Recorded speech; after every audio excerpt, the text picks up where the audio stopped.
Cultura è una parola complessa. Non vive soltanto di storia e di arte. Non cerca risposte solo nel futuro. La cultura sta sotto il tempo, nelle profondità di ciò che si è saputo costruire e di ciò che sarà, ma è visibile, concreta, sincera.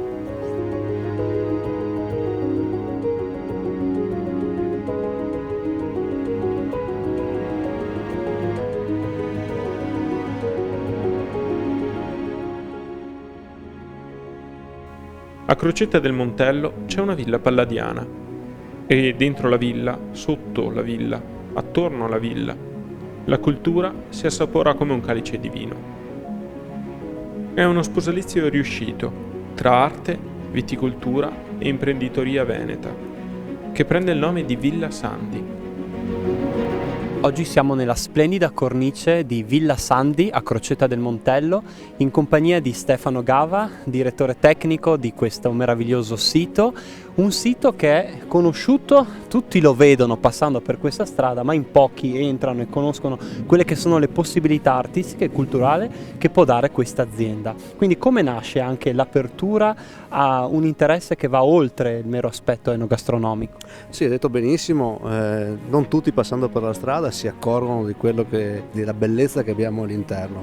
Villa Sandi è stata una tra le prime aziende ad aprire le proprie porte, ad aprire le proprie cantine ai visitatori, a tutti quelli che facendo un semplice colpo di telefono, mandando una mail, vogliono venire a vedere le nostre gallerie sotterranee, le nostre bellezze palladiane, come questo esempio. Abbiamo una bellissima villa del 1622 di stile palladiano, per l'appunto Villa Sandi, che si erge alle mie spalle e che tutti nei 365 giorni dell'anno possono venire a visitare. Ci ricordava prima questo aspetto interessantissimo di queste gallerie sotterranee che passano proprio sotto di noi. Ecco, quante bottiglie si trovano in queste gallerie?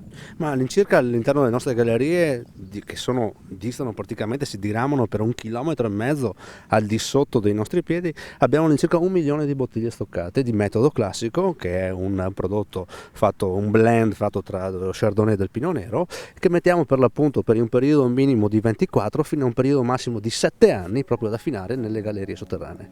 Queste gallerie che hanno un'origine storica che risale alla Prima Guerra Mondiale. Esattamente, tra l'altro proprio sotto i nostri piedi si trovano le gallerie, quelle ritrovate negli anni 70, quando la famiglia Moretti Polegato ha iniziato i lavori di ristrutturazione di Villa Sandi, ed erano delle gallerie che praticamente sono venute alla luce in quanto erano trincee per l'appunto della Prima Guerra Mondiale, in quanto il fronte del Piave praticamente sorgeva proprio a pochi metri di distanza da Villa Sandi. E concludiamo immaginandoci quella che può essere la giornata tipo di chi viene qui a visitarvi. Che cosa offrite? Ma offriamo veramente un'immersione a 360 gradi su quello che è il mondo del vino e il mondo artistico, quindi un giro per le gallerie sotterranee, un giro attraverso le nostre barricaie, una visione di Villa Sandi e dulcis in fondo ci si può fermare in Locanda Sandi a Valdobbiadene, che è a 10 minuti di strada da qua, ad assaggiare i piatti del territorio con i nostri vini.